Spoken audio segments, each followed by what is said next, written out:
రాష్ట్ర ముఖ్యమంత్రి గారికి ఎన్నికల మీద ఉన్న శ్రద్ధ, రాజకీయాల మీద శ్రద్ధ రైతుల మీద లేదు. ఇవాళ శంకరపట్నంలో ఇప్పుడే సమాచారం అందింది. రైతులు యూరియా కోసం రోడ్డు మీద ఎక్కి ఆందోళన చేసే పరిస్థితి. ఈ ప్రభుత్వానికి ఒక ప్లాన్ లేదు, ఒక ప్రణాళిక లేదు, ఒక నిబద్ధత లేదు, ఒక ఆలోచన లేదు.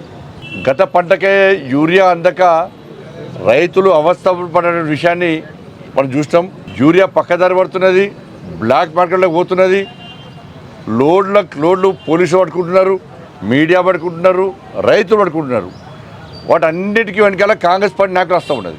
కాంగ్రెస్ పార్టీ నాయకులు యూరియాను బ్లాక్ మార్కెట్ తరలిస్తున్నారు, దాన్ని వ్యాపారంగా మరుస్తున్నారు తప్ప రైతులకు యూరియా అందించాలన్న సోయి లేనటువంటి ఒక మూర్ఖత ప్రభుత్వం కాంగ్రెస్ పార్టీ ప్రభుత్వం.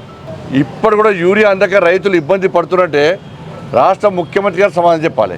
వీళ్ళు గత ప్రభుత్వం లెక్కనే ప్రతిసారి కేంద్ర ప్రభుత్వాన్ని ఆడిపోసుకుని తప్ప, కేంద్ర ప్రభుత్వం విమర్శించుడు తప్ప వీళ్ళు ఏం చేస్తున్నారు, ఏం చర్యలు తీసుకున్నారు, వీళ్ళ ప్రణాళిక ఏంది, రైతులను ఆదుకోవడానికి ఏ విధంగా చర్యలు తీసుకున్నారని చెప్పి కనీసం పట్టించుకున్న పాపాన పోని రైతు ద్రోహి ఈ కాంగ్రెస్ పార్టీ ప్రభుత్వం.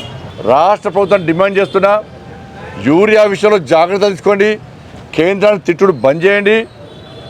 దానివల్ల రైతులు నష్టపోతున్నారు, తెలంగాణ రాష్ట్రం నష్టపోతున్నది. యూరియా అందించాల్సిందిగా నేను అప్పీల్ చేస్తాను.